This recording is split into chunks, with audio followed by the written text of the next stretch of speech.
Komið blessuð og sæl og velkomin til fundar við okkur hérna á Ferðamálastofu í gegnum netið. Þetta er leiðin sem að ég hygg að við munum fara í auknum mæli að í raun og veru kynna það sem við erum að gera okkar samstarfsaðilar netið, það er þægilegu máti fyrir alla. Og í dag erum við að kynna mjög áhugavert verkefni og efni sem að ráðgjafafyrirtækið Intellecon hefur verið að vinna fyrir okkur núna í tæp 2 ár. Og það sem sagt uppsetning eða þróun og síðan uppsetning á spákerfi fyrir ferðaþjónustuna. Þannig að hér eftir að þá höfum við í hyggju á Ferðamálastofu að gefa reglulega út formlega spár fyrir greinina sem hefur hingað til verið svona tiltölulega lítið og sjaldan. Við höfum eiginlega látið greiningadeildum bankana, Hagstofunni og Seðlabankanum eftir að mestu leyti spámennskuna og hún hefur aðalega og fyrst og fremst falist í spám fjölda ferðamanna. En við ætlum semst að taka upp reglulega spámennsku og spá fyrir 3 stærðir að minnsta kosti, svo getur þetta þróast með tímanum. En þetta má segja að þó við kynnum núna fyrstu formlegu spárna til sögunar eða kollegar okkar hjá Intellecon, að þá þetta samt sem áður upphafspunkturinn því að það heilmikil vinna eftir einmitt við að þróa og fínstilla spákerfið eftir að reynslan byggist upp hjá okkur. Og ekki síst þá með því að bera saman spárnar okkar og hver síðan raunverulega útkoma verður að og reyna að átta sig á hvernig verður sá mismunur til sem þar kemur fram, sem við erum nokkuð vissir sem mannlegir spámenn að verður alltaf talsverður. Nú, það Dr. Gunnar Haraldsson, framkvæmdastjóri Intellecon, sem ætlar að leiða okkur í gegnum þessa fyrstu formlegu spár og ætlar að segja okkur frá því hvernig það verða til, hver hugsunin að baki þeim, semst og helstu forsendur og síðan auðvitað niðurstöðunar sem allir hafa þeir uppi staðið mestan áhuga á, þrátt fyrir mikilvægi aðferðafræðirinnar við að komast að niðurstöðunum. Og við gefum okkur svona 45 mínútur pluss mínus í þetta, þannig að allir komist nú stresslaust í hádegismatinn og geti þá líka klárað að upplýsa sig framtíðina í ferðaþjónustunni. Og fókusinn hjá Intellecon á næstu 3 ár, þess til ársins 2025. Það svona meginpúðrið í þessu.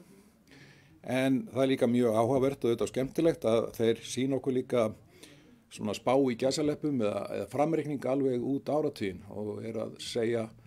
hvað svona miða við módelin ferðamannafjöldin gæti orðið árið 2030.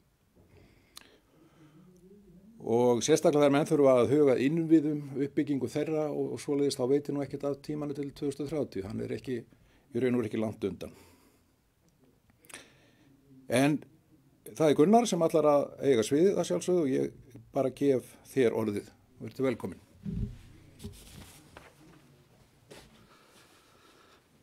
Takk fyrir kærlega, Jóhann Viðar. Það mér mikil gleði að kynna hér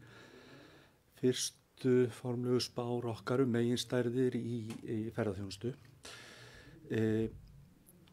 Þetta eins og hér hefur verið nefnt fyrstu formlegu spár það sem við leyfum okkur að kalla lykilstærðir í ferðaþjónustunni, þar að segja fjölda ferðamanna, fjöldi gistinótta og kortaveltu sem við notum sem mælikvarða á eyðslu erlendra ferðamanna á Íslandi. Það líka rétt að árétta eins og hér hefur komið fram að þetta sem ég að kynna hér byggir á rannsóknarvinnu sem hefur átt sér stað núna í tæp 2 ár og það í þeirri rannsóknarvinnu hefur verið byggðir upp nokkrir verkþættir sem að tengjast innbyrðis bæði hvað varðar söfnun og greiningu gagna og tölfræðileg próf og hagfræðilegar pælingar og svo framvegis og öll sú vinna í raun og veru til og ínáanleg á vef ferðamálastofu, þar sem við höfum skilað reglulega inn skýrslum hérna ólíku þætti, þannig ég bendi áhugasumum á að kynna sér það eða þeir vilja svona enn dýpri þekking á því sem ég ætla að kynna hér, þá það að finna þar. Nú viðfangsefnið í raun og veru kannski tvíþætt, það að finna tölfræðilega áræðanlega spálíkingar og nota þær svo til að spá fram í tíman. Nú við fórum þá leið að vera með þrennskonar spár, þar að segja spár til skamstíma, þar að segja mánaðar og á ársfjórðungsgrundvelli og notum þær til að spá þá ekki langt fram í tíman, heldur þessu tilfelli til loka árs 2023. Þá höfum við líka unnið að millilöngum spám sem byggja þá á ársgögnum og ná til loka ársins 2025 eins og hér hefur verið nefnt. Við þetta höfum við bætt því sem við köllum langtímaspá og sem að lítur þá bara til fjölda ferðamanna, erlendra ferðamanna til ársins 2030 og ég mun hafa nokkur orðum það hér á eftir svona hvaða forsendur við leggjum þetta til grundvallar og þá varnagla sem þarf að setja við þá spá eða sviðsmynd. Það verður eiginlega ekki hjá því komist að nefna það að þegar að við hófum þetta ferli þá hefðum við nú seint getað séð fyrir þá atburði sem að raungerðust svo og það kunnarinn frá þurfa að segja að COVID-19 faraldurinn setti ferðaþjónustu úr skorðum ekki bara hér á landi heldur út allan heim. Það gerði okkur auðvitað erfitt fyrir spágerðina en leið kenndi okkur ýmislegt varðandi spágerð og ég held að það sé bara mjög mikilvægt að við svona í framtíðinni þá verði sú reynsla nýtt og sett í samhengi við hvernig best að halda áfram með slíka spágerð. Nú það auðvitað ljóst að efnahagur og tekjur ferðamanna hafa áhrif á eftirspurn eftir ferðum hingað sem annað og í því ljósi þá það auðvitað þannig að enn mikil óvissa efnahagshorfur í heiminum og það á auðvitað eftir að sjá hvernig þeim hlutum fleytir fram. Það samkvæmt öllum þeim sem að fjalla efnahagshorfur heimsins þá hefur kannski sjaldan verið jafn mikil óvissa það hver þróunin verður en tíminn auðvitað mun skera úr það hver þau áhrif verða nákvæmlega og hver þau áhrif verða á íslenska ferðaþjónustu sérstaklega. Nú við örstuðum forsendurnar og enn og aftur þá bendi ég áhugasömum á það við höfum birt nú þegar töluvert efni þetta að til skamms tíma þá beitum við tímaraggreiningum til að útskýra breytileika í þessum þremur stærðum sem ég nefndi hér áðan innan hvers árs. Þessar svo alþekktu árstíðarsveiflur sem við þekkjum í ferðaþjónustu bæði hér og annars staðar. En til meðallangs og langs tíma eftir mikla yfirlegu þá beitum við líkani sem byggir á því sem kallum á S-bugðu kenningum aðlögun að jafnvægi almennt. Og svo ég fari aðeins yfir í örstuttu máli þá það auðvitað þannig að við erum að skoða fjölda þeirra ferðamanna sem komið til Íslands þá þetta auðvitað mjög flókið samspil eftirspurnar og framboðs. Nú við vitum sem að það auðvitað hvað varðar eftirspurn eftir ferðum hingað sem annars þá skiptir auðvitað máli tekjur fólks og verð á ferðunum og þeirri þjónustu sem að boðið upp á áfangastað, frítími fólks og síðast en ekki síst smekkur og áhugasvið. En það má ekki gleyma því að þetta samspil ekki bara eftirspurnin, þetta ekki bara eftirspurnin, heldur þetta samspil eftirspurnarinnar við frambóðið. og frambóð flugsæta og gistirýma og þjónustu, það ræðst minnstu kosti að miklum leyti á endanum af hagrænum ástæðum, hagnaði, hagnaðarvon, tækni og fjármagni í hagkerfinu. Nú það kunnara frá þurfa að segja að við höfum auðvitað takmarkaðan aðgang að gögnum allt það sem okkur þætti áhugavert að vita, en við teljum okkur enga síður að með þeim gögn sem við höfum þá við byggjum á þeim, en það þýðir auðvitað að við þurfum að einfalda eins og alltaf þegar verið að líkan að gera eða mótalisera hluti, þá þurfum við alltaf að beita ákveðnum einföldunum. Ég ætla að segja nokkur orðum þessar fyrst spár til millilangs og langstíma og svona örstutt fyrir þá sem hafa mikil áhuga á þessari aðferðafræði sem við höfum beitt hérna, þá höfum við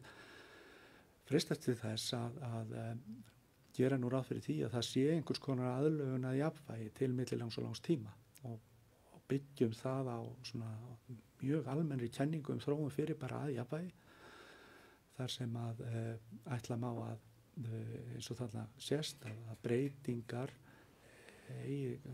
og þetta mjög þekkt einmitt í allskyns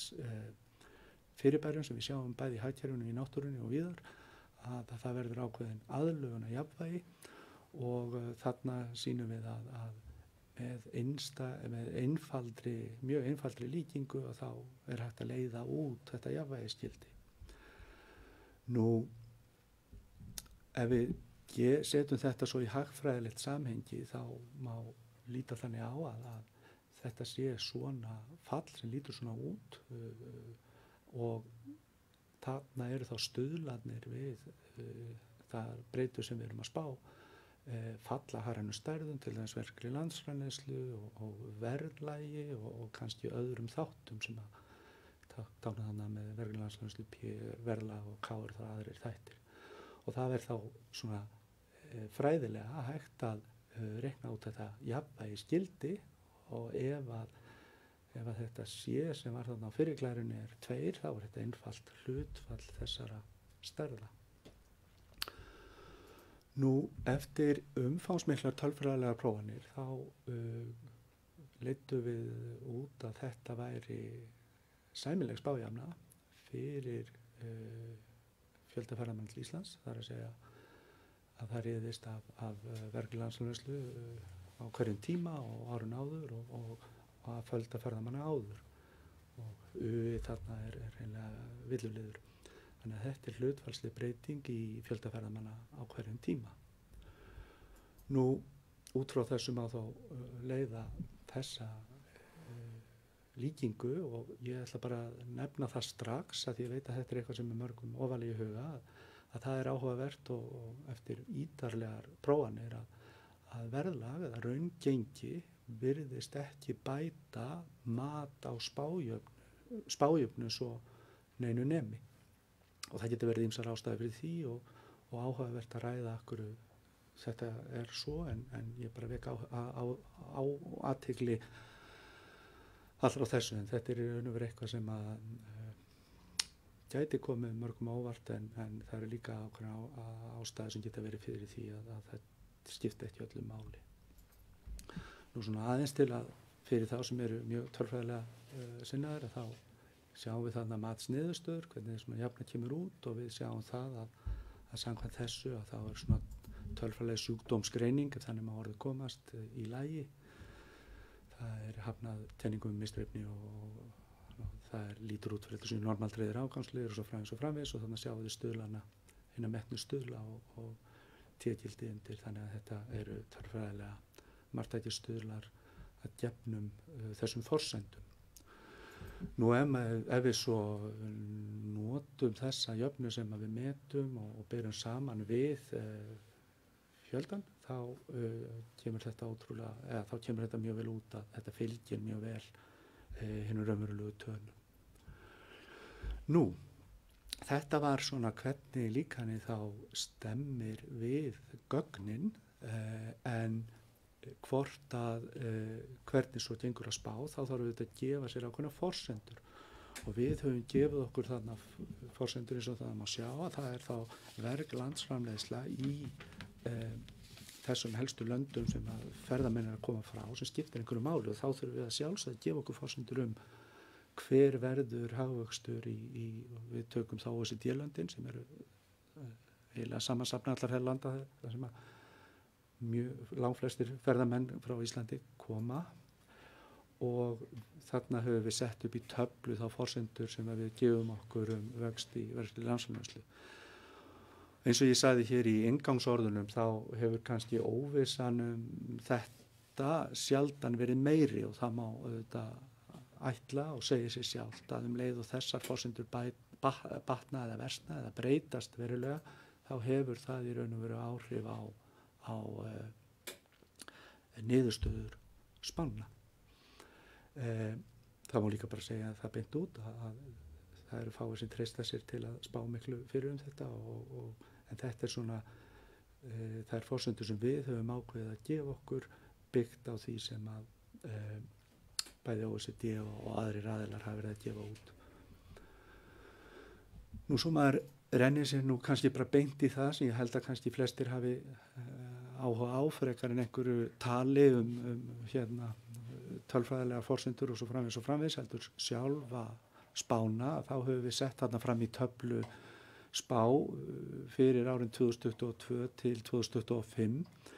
þar sem við spáum annars vegar miðspá og svo hins vegar metum við 90% óvissubil kringum þessa miðspá og ef ég vindi mér fyrst í það að tala spágjöldin sjálf að þá má gera ráð fyrir að þetta verði svona á yfirstandandi ári 1,7 milljón ferðamanna að gefnum þessum forsendum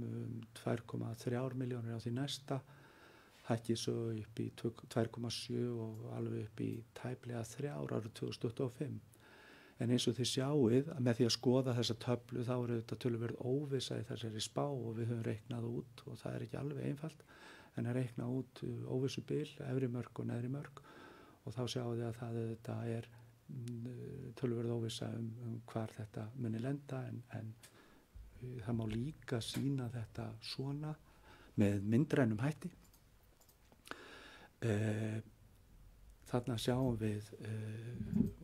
þróunina eins og hún hefur verið og þarna ég að tala árspár þarna sést á miðspáin okkar hvernig við hérna sjáum fyrir okkur að samkvæmt líkaninu að þessi ferðamannafjöldi gæti þróast og þarna höfum við efri mörkin þetta eru 90% öryggisbil efri mörkin og neðri mörkin og þarna þetta myndræn framsetning í raun og veru á töflunni sem að ég sýndi áðan. Bara nefna það svona fyrir þá sem eru mjög áhugasamir tölfræðina eins og sjámátt á myndinni þá þetta ósamkvært óvissubil og það ástæða fyrir því að aðferðsgreiningin hún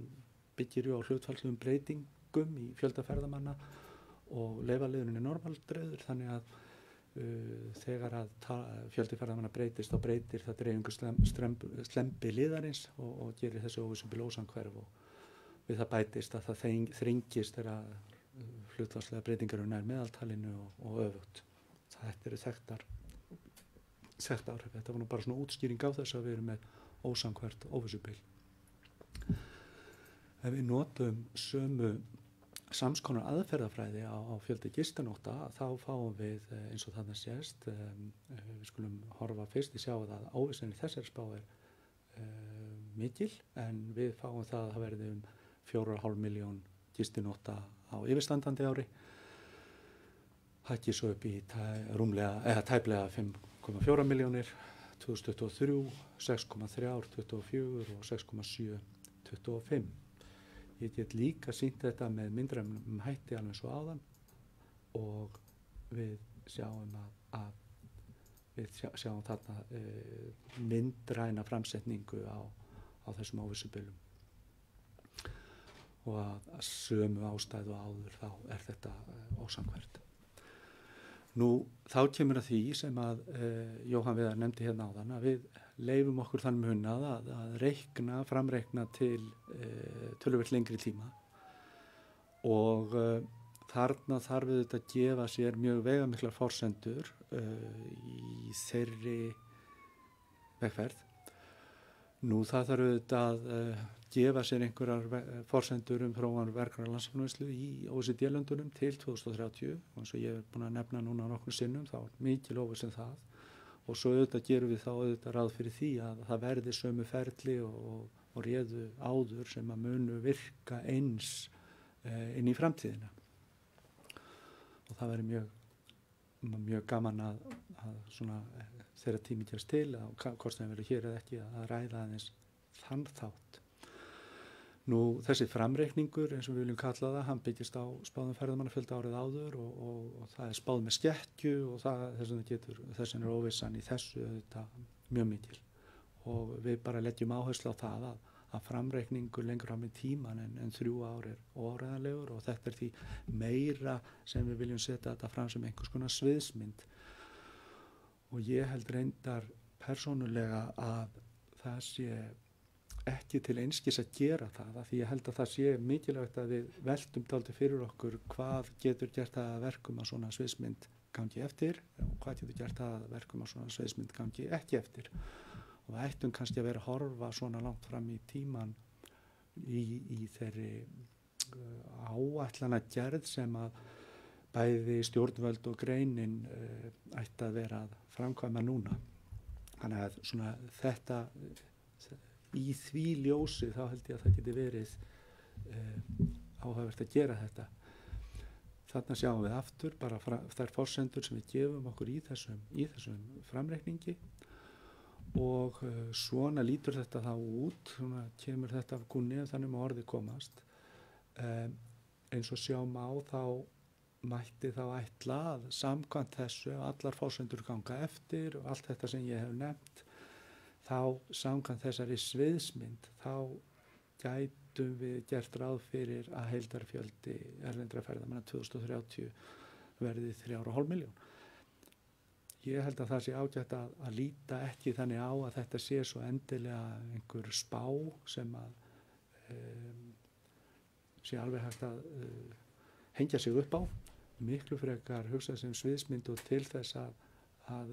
stjórnvöld og aðrir í greininni velti fyrir sér hvað er það sem getur gert það verkum að þessi sviðsmynd gangi eftir eða ekki og svo framvegis. Nú, þá er það spár til skamstíma og eins og ég sagði þá höfum við gert umfangsmiklar tölfræðilegar prófanir, greiningu tímaraða og skoða brot í tímaröðum og leitni og sveiflur og svo framvegis. Við höfum metið fjölmörg líkön og prófað okkur áfram með það,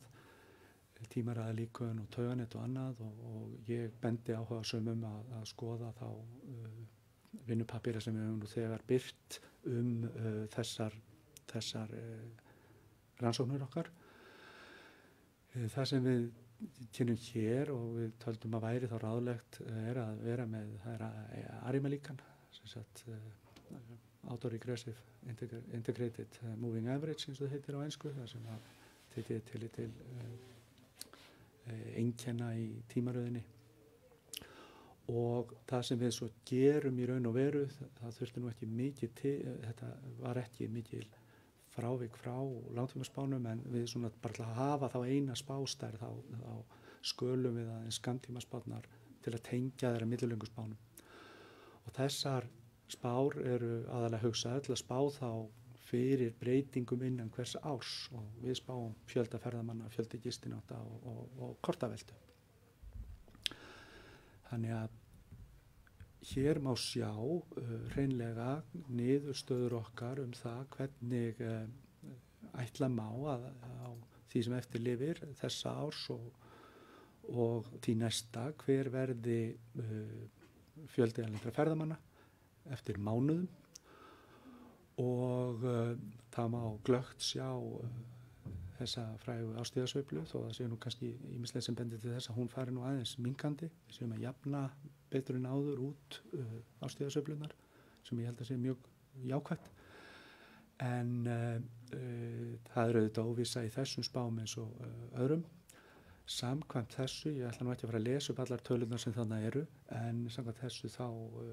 verða þetta nálægt 1,7 milljónir 2022 og 2,4 2023 og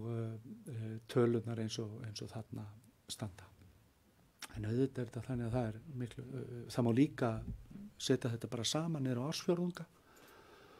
og þá sjáum við glögglega enn og aftur þessa árstíðasveiflu. Við sjáum að það er þriðji ársfjórðungur sem er langstærstur í þessu og spáum rúmlega þá 820.000 ferðamenn á þriðji ársfjórðungi 2023 svo dæmis er tekið. Nú, það má setja þetta fram með þessum myndræna hætti sem sýnir þá líka eins og áður 90% öryggismörk í kringum spáðu gildin eftir mánuð. Og þannig sést þetta mjög glöggt óvissan og hver óvissan vex með tímanum. Við spáum sérstaklega fyrir fjölda gistinótta til loka árs 2023 með sams konar aðferðum og áður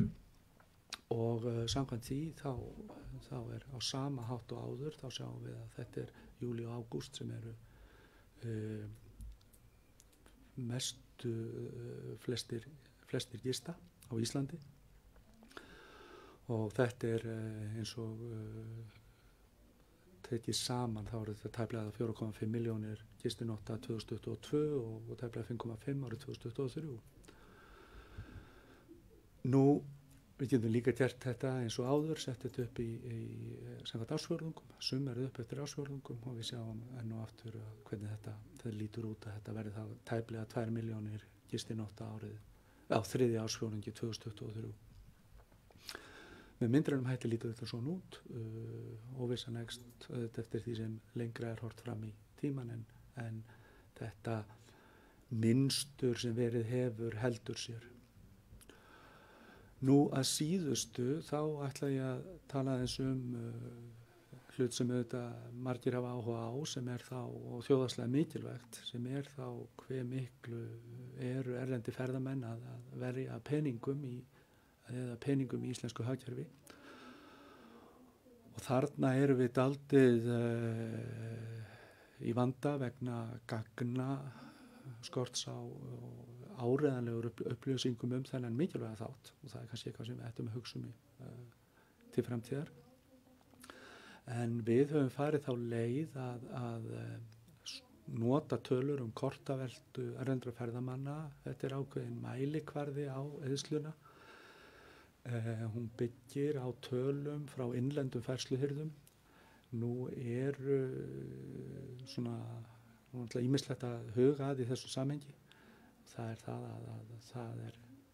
hefur færst í vöxt að nota erlenda færsluhirða og það eru aðrir, svo náttúrulega margir sem borga kannski með reiðufé en ekki með einhverju borga með reiðufé en ekki með kortum og svo framvegis en það sem ekki er til liggja fyrir betri upplýsingar eyðsluna þá við ákveðið að nota þetta. Mælikvarða og við metum þetta sérstaklega samskonar aðferðum á áður. Þarna má sjá spár okkar. Þetta samkvæmt þessum niðurstöðum þá verður þetta rúmlega 250 milljarðar króna á yfirstandandi ári og hugsanlega bendir svona til að miðað við ef að þessi þróun sem við erum að horfa heldur áfram þá verður þetta 330 milljarðar króna á næsta ári. Það má skipta þessu niður ársfjórðunga eins og þannig gert. Það eru kannski 122 milljarðar á þriðja ársfjórðungi 2023 svo dæmis tekið og en auðvitað er eins og sjáum á þessari mynd þegar við setjum þetta myndrænt fram að þá er óvissan töluverð í þessum útreikningum þannig að það er bara vert að hafa það í huga. Nú ef að ég leyfi mér þá að taka saman helstu niðurstöður þessa alls sem er kannski það sem að flestir hafa áhuga á frekar en einhverjum endalausum fyrirvörum og slíku að þá ætlum við samkvæmt þessu að öðru óbreyttu að heildarfjöldi erlendra ferðamenni verði nálægt 1,7 milljón í ár, gæti verið tæplega 2,4 milljónir á næsta og rétt undir 3 milljónum 2025. Og ef við horfum svona langt fram í tíman eins og ég hef nefnt að þá gætu þetta verið 3,5 milljón árið 2030 en svo spáður mikill óvissu háð og ekki síst ekki framhjá því litið að þarna skiptir þetta mjög miklu máli bara svo stefna sem að stjórnvöld og aðilar í greininni setja sér sem getur haft mjög mikið áhrif á þetta. Nú með gistinæturnar þá má ætla að verði 4,5 milljónir 2022 og 5,5 2023 töluverð aukning en þá drægi nokkuð úr vextinum og verðum 6,3 milljónir og 6,7 2025 og ef við skoðum kortaveltuna þá má ætla að þetta bara samantekt á því sem ég var að segja hér rétt áðan að þetta verði kannski rétt rúmlega 330 milljónir á næsta ári. Allt þetta sett fram sem með þeim fyrirvörum sem ég hef hér nefnt og ég held að það sé auðvitað næsta skref svona velta fyrir sér þessum forsendum, þessum niðurstöðum og auðvitað því sem við höfum þá lært á þessum 2 árum að það nú ýmislegt sem getur komið upp á sem að breytir öllum þessum stærðum. Sumt af því eru hlutir sem að við höfum ekkert að segja eins og þeir hlutir sem hafa átt sér stað bæði hvað varðar COVID og stríð í Úkraínu sem að nefni þessa 2 veigamiklu þætti en annað ýmislegt sem við sjálf getum haft hreinlega áhrif á og stjórnað að einhverju leyti þannig að þetta eru spár sem byggja auðvitað á ákveðnum forsendum og sumurum af þeim forsendum getum við sjálf breytt. Ég held ég hafi þetta ekki lengra í bili en þakka kærlega fyrir mig hinga til en ég býst við að það sé einhverjar spurningar sem að ég glaður að reyna að svara ef einhverjar eru. Já, þakka þér fyrir þetta kærlega Gunnar. Eins og þið kannski heyrið á Gunnari þá hann að hvetja okkur til dáða að fara þá strax að huga að því ef að þetta svona næsta framtíð og framundir lok áratugurins sem að gæti orðið að þá þurfum við náttúrulega að vera proaktív í því að ákveða og móta okkur skoðun á því hversu marga ferðamenn landið okkar þolir og hversu marga ferðamenn við viljum fá og sinna almennilega og síðan náttúrulega þar af leiðandi hvað þarf það að gera varðandi innviði og alla þjónustu í þessu landi til að taka vel á móti þeim. Og það nú ekki seinna vegna að taka alvarlega umræðu það ef við erum að tala hér næstu 8 ár. Svo það þarft ákall og við þökkum þið kærlega fyrir Gunnar. Það komið spurning og ég ætla að nefna það að þeir sem að hlusta gegnum Facebook þeir geta sendt inn spurningar eða vilja gegnum chatgluggan og við erum með mann sem að fylgist með spurningunum og lætur okkur vita. En það komin ein spurning og hún Gunnar, þú nefnir, þú gerir það snemma í fyrirlestunum að raungengið hefði sára lítil áhrif og líklega talsveit mikið minni heldur en þið bjuggust við fyrirfram, svona í millilöngum og löngum spám.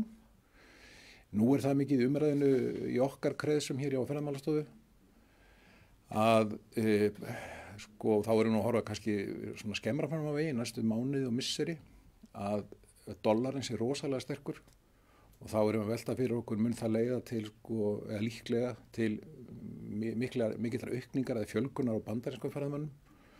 og sama skapi við haft áhyggjur af því að breskir ferðamenn þeir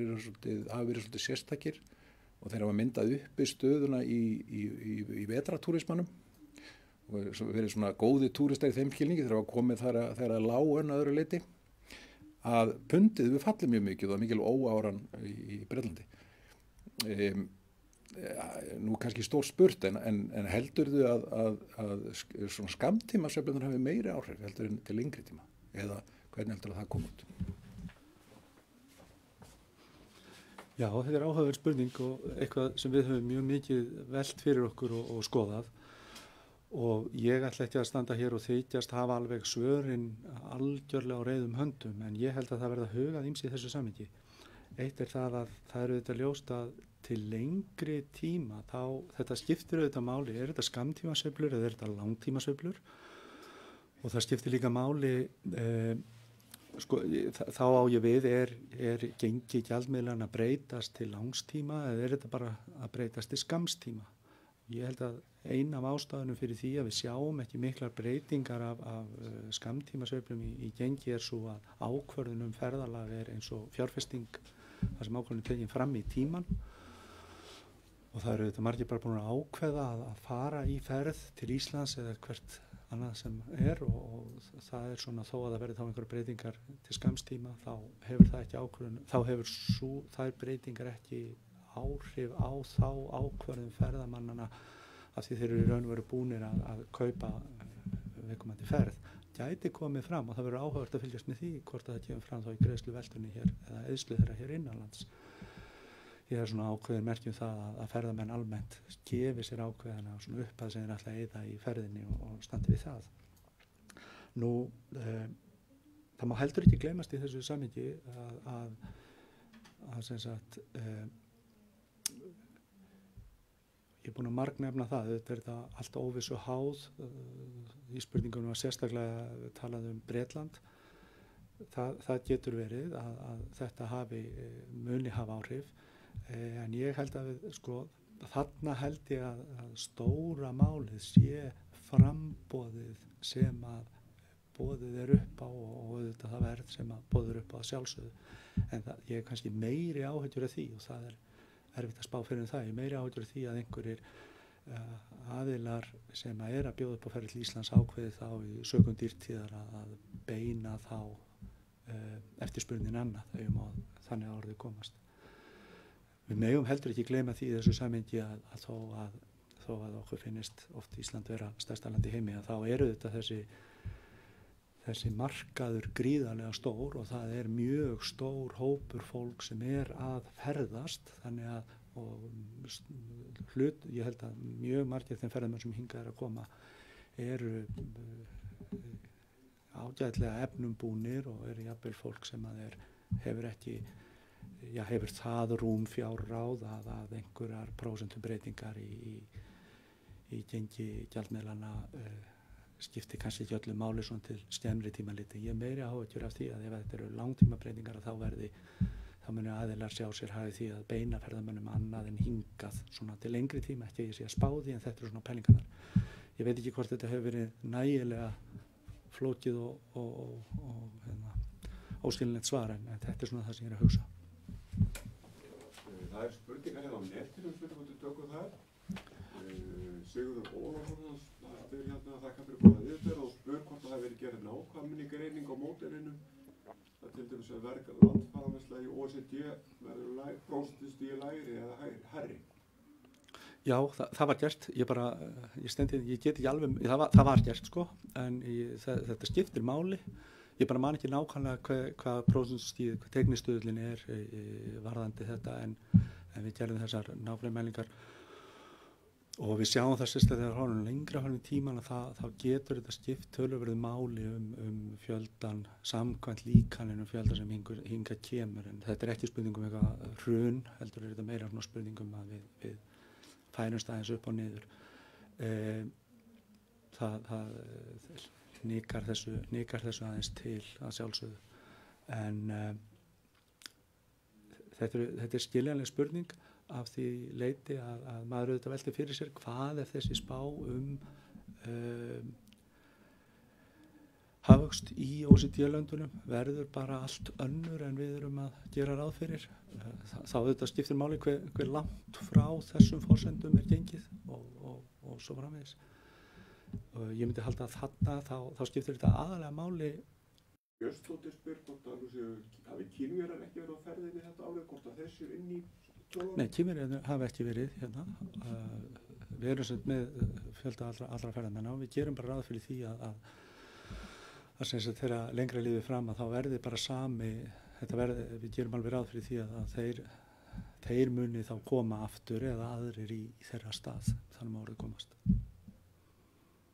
Svo spurt hérna hvort það spátt að náist þetta við ferðamenn sem koma með flugi eða hvort það skemmtiferðarskipi? Þetta eru ferðamenn sem koma með flugi í gegnum Keflavíkurflugvöll. Það breytir í raun og veru ekki svo miklu þó maður taki þegar maður taki hérna Norrænu eða slíkt með skemmtiferðarskipinu. Þetta er stóri massin sem er að koma í gegnum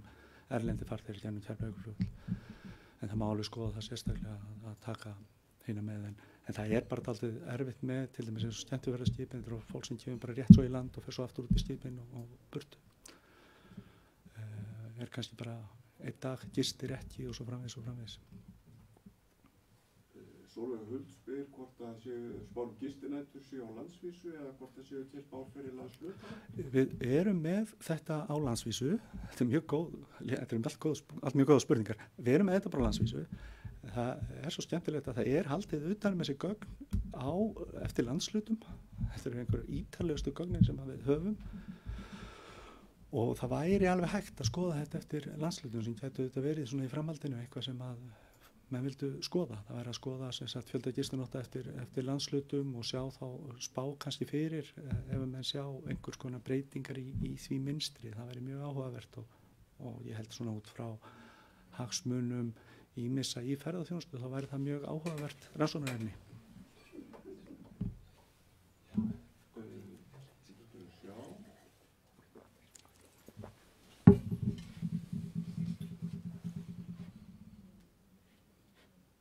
Já, Sveinn Óskar Sigurðsson bendir á að þó að Kínverjar séu flestir lokaðir inni þá séu fólk að kínversku uppruna. Talsveit að koma hingað eins og frá Kanada og Bandaríkjunum, Bretlandi, námsmenn og fleiri. Það er mitt. Tímaböndið. Algjörlega. Svo er spurt hvort að kynningin verði á netinu og hún verður það. Jú. Upptaka. Ég held að sé ekki fleiri komnar hérna inn í tjattið allavega. En það er gaman að heyra hvað fólk er áhugað samt þessa hluti en það held ég að eiginlega flestir séu fyrir löngu farnir átt að segja á því hvað þetta er í raun og veru mikilvæg atvinnugrein og mikilvægt að hafa sem gleggstar upplýsingar þróunina og kannski einhverjar hugmyndir hvað framöndan er. Já, kæra þakki fyrir góðar spurningar og svör. Þetta var fróðlegt og við gleðumst yfir því að hér sé verið að vinna verkefni og hluti sem að fólk hefur áhuga á, telur mikilvæga. Gunnar hefur verið óþreytandi sjálfur að benda á að við þurfum alltaf að hugsa til hversi erum við að spá, hvað á að vera gagnið að þess með þetta hagfræðingur. Og ég vona menn hafi notið og við hjá Ferðamálastofu. Ég hygg að það komi mörgum á óvart að því að við erum svo mörg svona mismunandi mikið barinn eftir COVID-tímabilið að sjá svona háar tölur bara á allra næstu árum. Þannig að ég hygg að þetta komi mörgum á óvart og menn farið nú að hugsa betur hvernig ætlum við að fanga þetta alls saman ef þetta er það sem hugsanlega getur boðist okkur sem þjóð. En kæra þakki Gunnar og þakkir til ykkar allra sem að við verið með okkur í þessu. Eins og var nefnt hérna áðan að þá verður upptakafundunum sett á vefinn seinnipartinn og líka skýrsla sem að Telecom hefur unnið þetta efni með fyrstu formlegu spánum þar sem að þetta er allt og meira og minna tíundað og í nákvæmara máli heldur en í svona kynningu.